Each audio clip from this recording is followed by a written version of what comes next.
onga olib borib archaga bog'lab qo'yishgan. Shundan so'ng uni qornini yorib, ichak-chavoqlarini archaga ilib qo'yishgan va shu orqali ruhlarga duo qilishgan.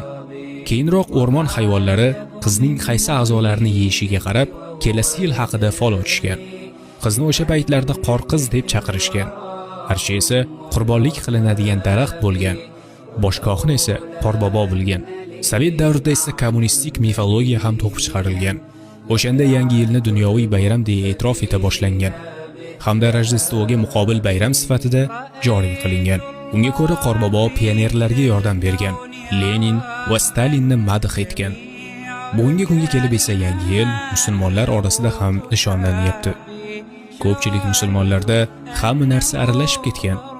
Aksariyat kishilar adashib qolishgan. Ular yangi yilni nishonlash borasida xato tushunchaga aldanib qolishgan. Fikri sobiq Sovet yoki G'arb ta'sirida shakllangan musulmonlarning aksari bu bayramni islomning bir qismi deb hisoblashadi.